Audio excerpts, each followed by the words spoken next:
When we come back, arguably the best athletes on the planet hit San Francisco next week.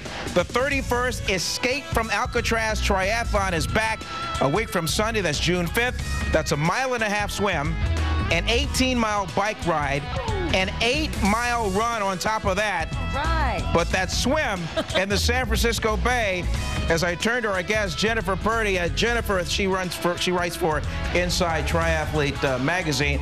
Not just your average swim, is it? No, it's going to be a cold one out there for athletes, and definitely not for the inexperienced. Okay, well, Jennifer and I will break it down. Actually, it'll be mostly Jennifer. She's the expert. Anyway, come on back. Little preview on the Escape from Alcatraz Triathlon in a moment. Hi, I'm Vern and Glenn, again, the Eli Whiteside of the sports department. All right, the Escape from Alcatraz Triathlon next Sunday. We're going to bring in Jennifer Purdie here in just a moment, but we certainly want to sing her praises. Look at gracing the cover of Scottsdale Health magazine. Well, how about that, Jennifer? Yeah, but here's the thing. Jennifer Purdie, one of less than 400 people who have run 7 marathons on every continent. Wow. Every continent. And that is 7. That would include Antarctica. Antarctica as well, yes. What was that event?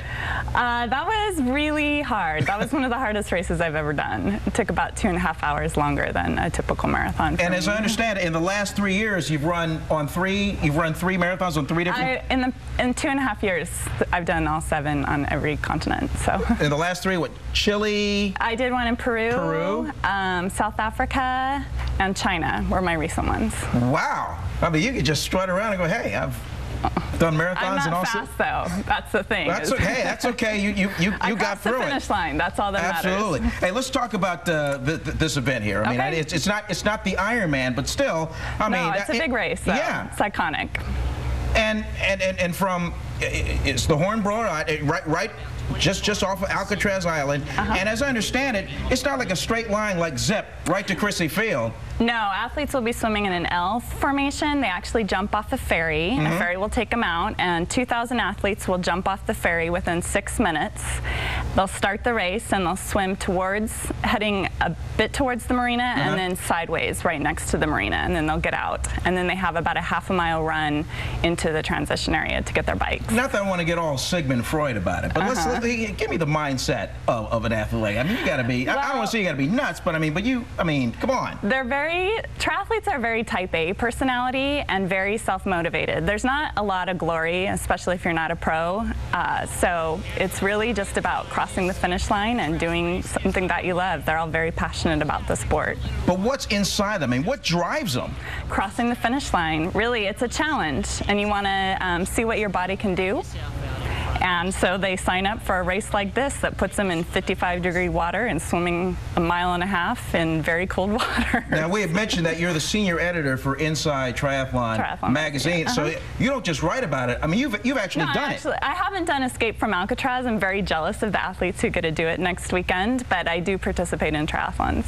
Wow. Yeah. Well, it's a fun sport. And where is a race like that won or lost? I'm going to guess transition area.